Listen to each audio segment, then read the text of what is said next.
In medieval England, disease, health, and medicine can turn on a single week.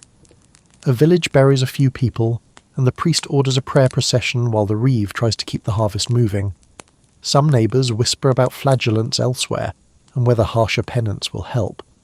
But the next cottage over, the problem is not plague at all. It is belly sickness, a wound that will not close, and a mother who never recovers after childbirth. By the end, you will understand what people feared, tried, and endured, from pestilence to everyday infection. You will also see how that strain helped set the stage for 1381. Pestis secunda means the second pestilence, the feared return after the Black Death. Galenic humoral theory is the learned idea that health depends on balancing bodily fluids. We will track parish duty, household cures, learned medicine, and who gets blamed. When death comes back around, who decides what the parish does first? The priest, the church wardens, or workers still expected in the fields? When you cannot tell one sickness from another at the door, what counts as dangerous illness? And if a cure depends on balancing humours, how can you tell it is helping? In many parishes, the first answer is practical. You tell a church warden or the priest, and the household gets watched. Help is offered, but gatherings and visits can be quietly limited. The bell that calls you to Mass can also sound like a warning. In a world of narrow lanes and shared wells, news travels by foot and gossip travels faster. On a wooden table, a neighbour bruises herbs with a stone and stirs them into warm ale. She presses a honeyed dressing onto a cut, then ties cloth around it. It is comfort, but it can also look like someone choosing remedies over prayer. In the early 1360s, after the first Black Death, England is hit hard again by plague. Chroniclers give the return a name, Pestis secunda, a second pestilence that reminds everyone it can come back. Those records are uneven, and they favour big moments. The daily dread is clearer in small duties, repeated until they break. That return turns health into a test of authority. It is not only about bodies in bed, it is about whether anyone is steering the village, the street, the parish, when fear makes every neighbour look like a risk.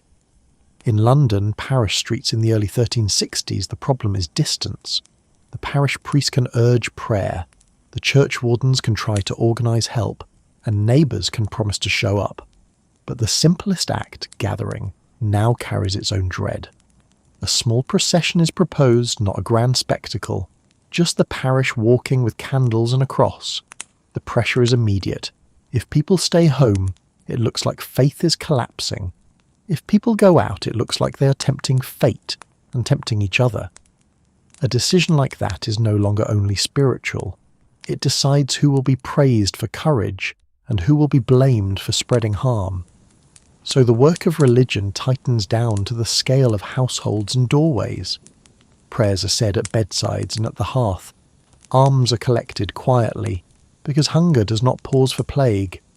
Burial is arranged with haste and restraint because the dead still demand care. The living cannot risk a long crowd in the churchyard. Someone has to keep a list, not for history but for tomorrow. Who has bread and who has no firewood? Which widow has no one to fetch water? That is parish legitimacy in practice, and it can be won or lost in a day. The same pressure sharpens the parish's moral edges. If illness is seen as punishment, then behaviour starts to look like evidence. Neighbours watch who misses services, who quarrels publicly, who takes in strangers, who refuses customary charity. Proper conduct turns into a kind of protection, and suspicion becomes a crude barrier. Even penitence has its rumours.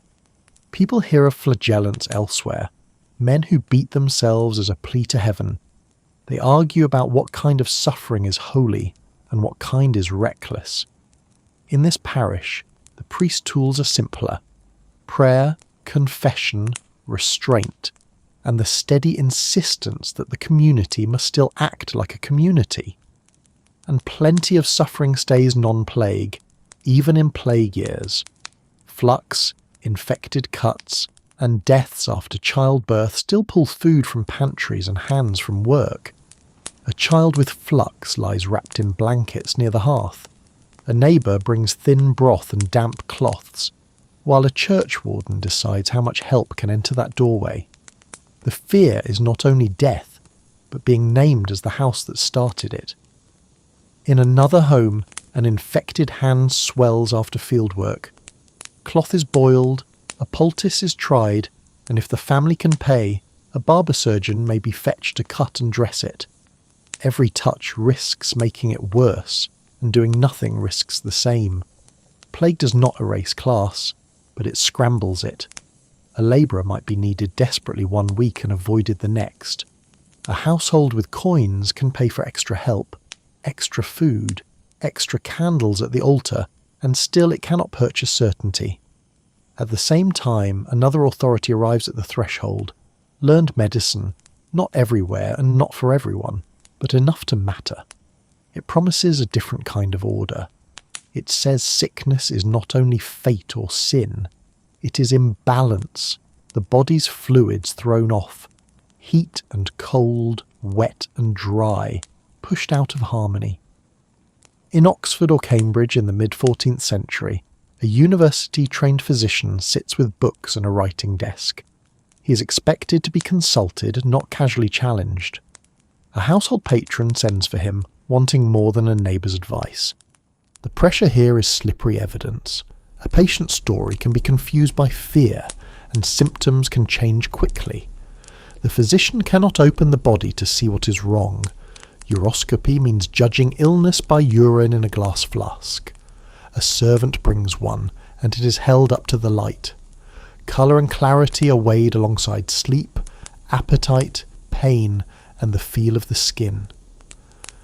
The physician asks about diet and exertion, because regimen is part of medicine. Daily habit is one of the few things a family can change. Then come the interventions that make the household hold its breath. Bloodletting, done with a bowl and bandages, meant to relieve an excess. Purges meant to expel what is thought to be corrupting the body from within. Food restrictions can feel like punishment when you are already weak. But the appeal is real, because the steps are clear. In a crisis, clear steps can feel like a rope. Some steps can genuinely help in limited ways. Rest, warmth, and careful diet can support recovery. Cleaning a wound, binding it, and keeping it from constant use can prevent worse trouble. But doubt stays close, because no one can promise certainty.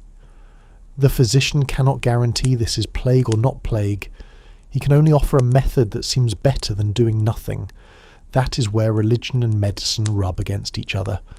The parish offers meaning and mutual obligation, and it also offers judgment. The physician offers technique and a language of balance, and it can fail in ways that feel like betrayal. The second pestilence forces people to choose between kinds of trust. Neither one delivers safety on demand. If you are enjoying this, please like and subscribe, because we are going to stay close to the ground where people actually lived. Where are you listening from?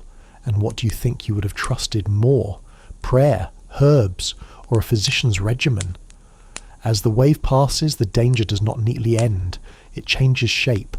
A cough, a fever, a stomach cramp, a sore that will not settle can start a rumour. Households become watchful. The same neighbours who carried a candle now study one another across a lane.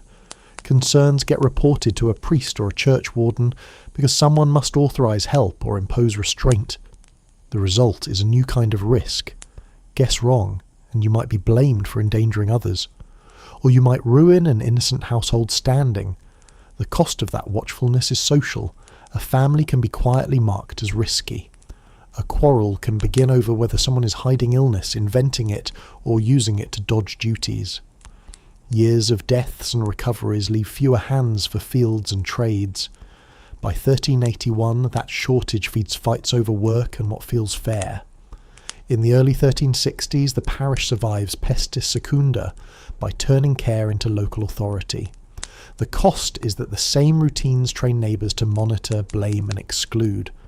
And when the next ambiguous sickness appears at a doorway, that habit can harden into something dangerous. Plague fear never quite leaves. But in the 1370s, the crises are usually closer to home. A stomach sickness, a souring wound, or a bad birth can tip a household into panic. Near a muddy stream in the 1370s, a village household learns how thin the margin is. A mother lies propped on straw under rough wool, while an older child tries to drip water from a cup. The problem is plain. There is no safe water close by. The nearest cleaner source is far for a weak body. It is also far for a neighbour to walk twice a day. Outside, the stream that feeds the village also takes what the village throws back. After rain it runs brown, and it carries animal filth from the yards. It passes the same path where children play. When flux strikes, meaning violent diarrhoea, it can drain a person fast. The mouth dries, and dizziness follows. Suddenly the house is counting swallows instead of chores. Here, belly sickness is not just private misery. Thirst can force you to drink what hurts you. A neighbour arrives with herbs wrapped in cloth and a small pot of honey. Another brings ale because it often seems safer than stream water. A third brings thin broth that is at least warm. They start with what can be done now. They try to keep the sick person drinking one swallow at a time. They wipe sweat, change bedding, and open a shutter for air. Then they close it when the patient starts to shake. Someone sets a pot near the hearth and warms more broth. Someone else rinses cloths, even if the rinse water is suspect. They also pray because prayer is part of care. A saint's name is spoken as comfort and as plea. If the patient worsens, someone is sent to the parish for a priest. That walk becomes its own choice under pressure. Neighbours weigh mercy against risk and time against distance. If you go, you miss work and you might carry sickness home. Flux is also a village problem, not just a household one. Waste from yards and privies can end up in the same water people wash with. In dry spells, when water runs low, the risk can rise again. In this kind of illness, getting better is read in ordinary signs. Does the person ask for food and sleep without jolting awake? Can they stand without falling, and is the tongue less dry? Nobody has a thermometer or a scale, so the household uses memory. Today's voice is compared to yesterday's, and a few sips kept down can feel like a turning. The same logic holds for fevers that linger without a clear cause. A hot forehead does not say if danger will pass by morning. People answer with what they can control: rest, warmth, and fluids. Wounds bring a different fear, because they begin with a story that can be blamed. A slip of a knife, a bad day in the field, a quarrel. Once the skin is broken, everyday dirt becomes an enemy you cannot see. Keeping a working body clean is hard when you live close to mud and animals. Even a small cut can turn on you. If it swells and smells, the family can lose a worker fast. In a market town shop in the 1370s, a barber-surgeon faces the same tight choice again and again.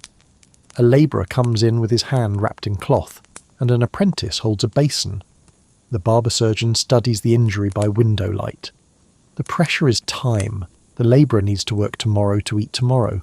The barber-surgeon knows a hurried wound can worsen and spread trouble up the arm. So the shop becomes a place of fast, practical triage. The basin is filled and cloth is cut into strips. The apprentice heats water and lays out a clean-looking dressing. A knife is wiped and warmed near the flame. The barber-surgeon may trim ragged edges, rinse, press, and bind. Then he sends the labourer out with instructions to keep it covered and to rest it if he can. Some measures could genuinely help, at least sometimes.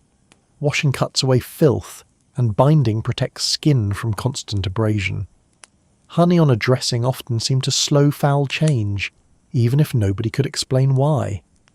Other steps are less certain, but they make sense in the terms people had.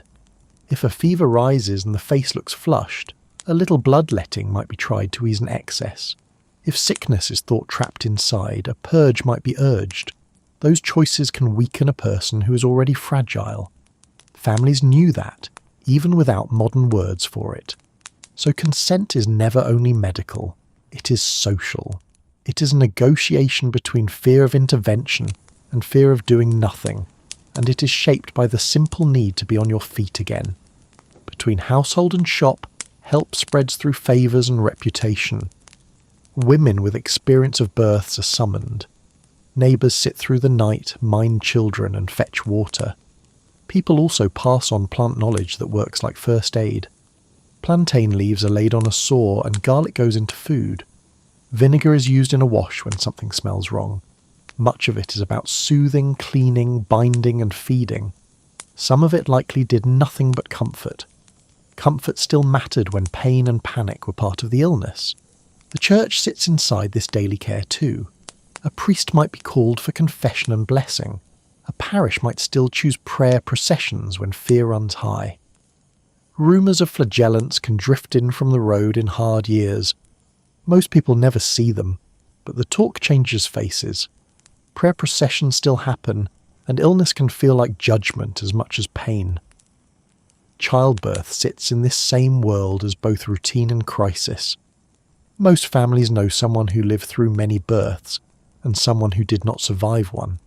When it turns, the house turns with it. Water goes on the fire, cloth is torn into strips, and the bed is cleared. Neighbours are sent for, and someone with experience is fetched. A handful of calming herbs might be steeped, even if it only buys time. Flux is a quieter terror, because it starts like a bad meal. A muddy stream, a fouled yard, and a warm week can turn drink into danger. The body empties itself, and the real enemy becomes thirst. So the first care is often simple and urgent. Find safer water, thin the ale, and keep broth going. Better means the mouth stays wet, the cramps ease, and the patient can sit up. For wounds, the fight is against rot. A cut is rinsed, packed, and bound tight with clean cloth if anyone has it. Honey, vinegar or herb poultices can help clean and soothe, even when they cannot stop a deep infection. In a market town shop, a barber-surgeon and an apprentice might scrape and stitch fast. The labourer needs to work tomorrow, not next month. Every choice weighs pain now against a worse smell later. This is the so-called quiet season in one sense. The graveyard is less crowded, but the sickbed stays busy, even between plague scares. Care keeps stealing time from work that cannot wait. With flux, fevers, and wounds returning again and again, families make clean drink, herbs, and fresh bandages into daily rules. That rule costs sleep, wages, and hard choices about who gets help first. And as post-plague labour stays tight and demands harden on the road to 1381, the next sickness can turn strain into open fury. The tired routines that kept people alive also kept them on edge. When another demand arrived at the door, it could feel less like government and more like a shove. By the late 1370s, health is no longer only a household problem or a parish problem. It is public, because the church and local authorities both need the same things from the same people. They need bodies in church, hands in the fields, coins on the table, and quiet in the lanes. In a cathedral close in East Anglia in the late 1370s, the space itself makes an argument. Stone walls, a green yard, a chapter house where clergy meet, and a line of townspeople at the edge, watching. Clergy set a date for a penitential procession and announce a fast. They want it seen. The diocese has to look like it is acting, not drifting. The problem is that repentance needs a crowd. A crowd is exactly what many people fear. Some remember plague years too clearly. Others have watched ordinary sickness take a neighbour in a single week. They do not want to stand close, share air, and touch the same door latches. Even the church's own message can cut both ways. If sickness is read as a sign of sin, the procession feels necessary. If sickness is also feared as catching, the same procession can look reckless, or merely performative. The clergy have to manage more than theology. They have to manage reputation. A diocese cannot look powerless, and it cannot afford a backlash that empties the pews. Along the edges of this world sits a more extreme kind of penitence. People have heard of flagellants, groups more common on the continent, who marched and whipped themselves as a dramatic plea for mercy. In many places, bishops and town officials treat them as suspect and try to contain them. So the institutional church walks a narrow path. It offers masses, fasts, prayers and processions. It also tries to prevent panic from turning into uncontrolled crowds. In the town, reactions split down practical lines. A household with a healthy workforce might join to show solidarity and to avoid being talked about. A household repeatedly hit by illness may stay back, because one more risk could be ruin. And the stakes are social as much as spiritual. Refusing can mean less help later. Joining and then falling ill can turn you into a warning story. This is where people decide if clergy are protecting them or exposing them. The same glare falls on secular authority. Manor courts and town sessions turn suffering into categories: excused or not, able-bodied or not, late or not, owing or not. The roles do not need to describe every fever to show its consequences. In a manor court in the late 1370s, a table is set under a shuttered window. A clerk unrolls parchment, dips a pen, and writes names as they are sworn in.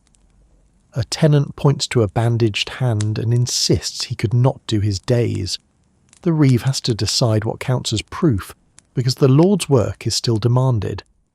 If the excuse is rejected, a fine goes down in ink. Disease makes these disputes sharper because it makes labour scarce and time precious. When fewer hands can do the same work, every absence matters more.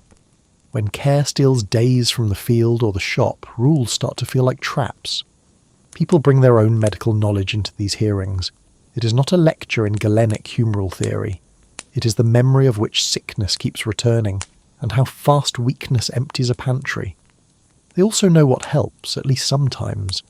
They mention boiled cloth, honey on a dressing, and herbs to soothe the gut. They point to broth, rest, and the neighbour who sat up through the night. Survival is not only living, it is staying on your feet long enough to say, "This is not fair." A line forms between what communities will do voluntarily and what they will do under threat. Voluntary help looks like a bowl of pottage carried over, alms handed out at a church door and someone minding children while a mother lies sick. Coercion looks like the reeve at a threshold, a clerk reading out penalties, and a summons that cannot be ignored. Here is the uncomfortable balance by this point. Institutions that can coordinate relief and prayer can also coordinate suspicion and punishment. Ordinary people know both faces. By 1381, the aftershock of repeated outbreaks has not ended. It has settled into daily bargaining over wages, rents and obligations, and it grinds against a population already worn down by sickness and shortage. The Peasants' Revolt of 1381 will have multiple drivers, including poll taxes. Anger at governance matters too, and so does the long backdrop of sickness and shortage. In Kent or Essex in the spring and summer of 1381, a tax collection visit becomes a test of that backdrop. A small group arrives, local officials and tax collectors with papers and ink. Villagers gather, not as an army, but as a community forced into a confrontation. The pressure is extracting money from households already at the edge. Many have years behind them of missed work and funeral costs. Others carry lingering weakness and the constant need to replace worn tools and clothing. A demand that might once have felt merely heavy now lands as an insult to survival. On one side are men tasked with bringing back a sum and a list of names. Failure will not be forgiven. On the other side are families who know that 1 week of illness can erase a season's plan. The argument is not only about money, it is about recognition of what sickness has done to a body and a household. When authority feels blind to that, trust drains away. This is also why public religious action still matters in the same years. A diocesan procession can look like leadership, a shared act that binds a community. It can also look like another demand to show up and to take risks for an order that does not always protect you. Some things did help people endure.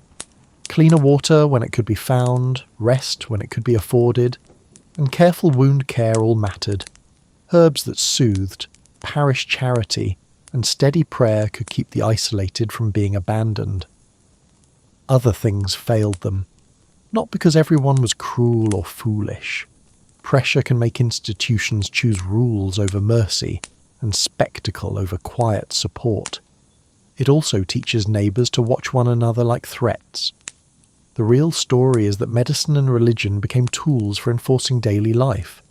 Used well, they organised care and held communities together. Used hard, they trained people to accept punishment as normal. Most likely, the Revolt-era explosion of anger became possible because decades of disease turned daily survival into a constant negotiation with authority.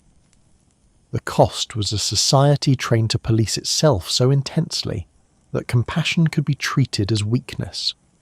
The new threat was that, once legitimacy broke, those same tools became weapons in ordinary hands,